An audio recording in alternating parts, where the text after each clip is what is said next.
Dear students, good morning. So we'll continue with the second unit, which is a classical two-ray ground bounds model. This is also an important topic, that is classical two-ray ground bounds model. So this is called a two-ray model. Two-ray model. This is also an ideal model like free space model. Here we are going to consider only two wave. I'll show, you assume that this is the transmitter which is placed at a height of h, and there is a receiver which is placed at a h of hr. This is ht height. And this is the distance of separation between the transmitter and receiver. So now the transmitter is placed at the height here and a receiver is placed at the receiving height of HR. Now the transmitter is transmitting a wave. So one of the wave will be in line of sight communication, it will be reaching the receiver directly. Another wave, it will hit the ground. So you assume that it is hit at a theta I angle. So when it is hitting in this position, it is total internal reflection occurs and it is reaching to the receiver. So this is theta. So you assume that this is the energy which is coming towards the receiver. And this is energy which is reaching receiver at line of sight communication, and this reflected and going to the receiver. So the total energy which is received at the receiver, E total will be equal to E line of sight plus ES. So this is the total energy which will be received in the receiver. So here we are going to consider only two rays. One is direct ray, another ray is the reflected ray. So hence this is called as two-ray ground reflection model.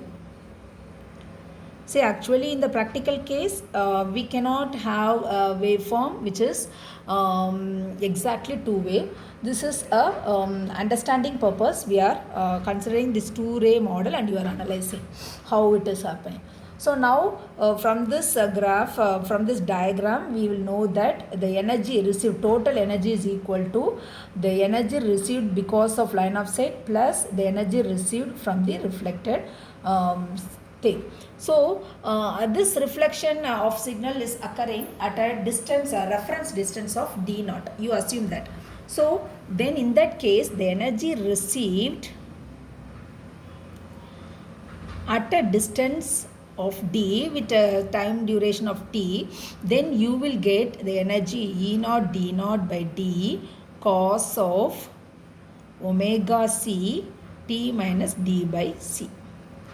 So this is assuming that it is greater than the reference distance. So here this E naught d naught by d is the amplitude of the electric field at a distance of d. So this is the amplitude. So this is called as amplitude of the signal at a reference distance of d. And omega c is the carrier frequency of the signal. That is it contains a frequency. And with this we can see there is a phase difference at a distance of d.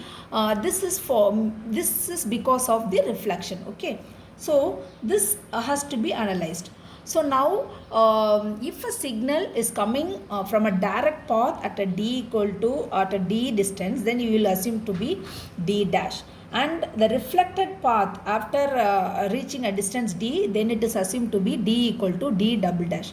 Then what will happen? This E total at a distance with a reference to time will be equal to E naught d naught by d dash, because first signal, that is direct line of sight signal, that will be there with cos of omega c t minus d dash by d, that is because of first signal.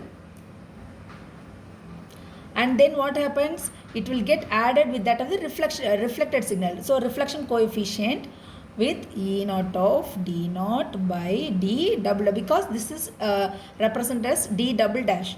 So that into cos of omega C into T minus D double dash by C. So now you assume that for a larger transmitter and receiver separation, theta I goes to 0. That is angle of incidence to the ground of the reflected wave. So theta I goes to 0.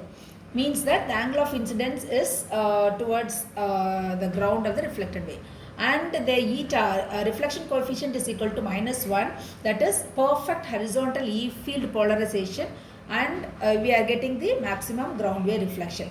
And this phase difference can occur depending upon the phase difference between the reflected and the direct E fields. Okay, so this phase difference is theta delta is due to the path difference. Path difference is delta. So this phase difference theta delta is because of the path difference delta, which is equal to D double dash by D. So D dash. So what is D dash? This is the first signal, and D double dash is the second signal, which is occurring between the direct line of sight signal and the reflected signal which is coming to the receiver. So now with the method of images, this signal will be reflected back. So this delta of D double dash minus D dash, which is equal to square root of HT plus HR the whole square plus D square minus square root of HT minus HR the whole square plus D square. So this is because of the method of images. This is used to find the path difference between the line of signal and the ground reflected signal. So then further expanding this, we with the Taylor series, we will understand the concept furthermore. So for that, what we have to do, we have to expand this equation, Ferris equation, and then we have to find out what is happening in the system. So that will give us the exact condition of the signal which has been propagated. So now because of this what is called as direct wave propagation, and also because of this reflected wave, we have analyzed that it is a two-ray model. So here the magnitude with reference to energy E naught at a distance of 100 meters, we will find the signal is stronger. So E naught is equal to 1. The secondary wave adds its energy. Sometimes if it is an out of phase, it get cancels. Okay, so that is why it is getting subtracted each time. So with this two-ray path loss model, the total, if length L is greater than 1, then automatically there will be some losses. So the total loss in the system because of two-ray path loss is path loss, which is present by dB, will be equal to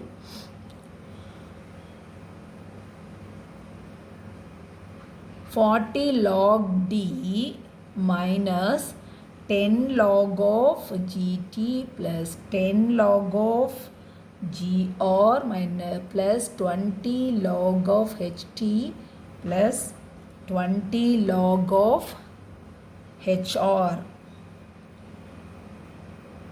So now you can also find out for any system, if it is an ideal system, and if you want to find out two-ray path loss, then you can use this simplified equation and you can estimate the path loss. So here we are assuming that one is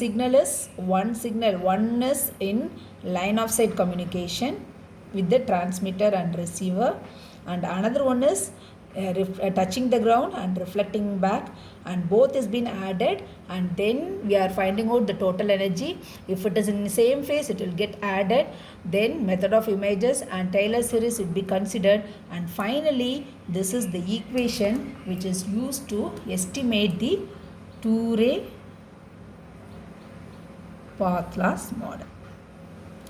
So this is also an important question which you can expect in your university examinations. Students, I hope you might have understood. Thank you.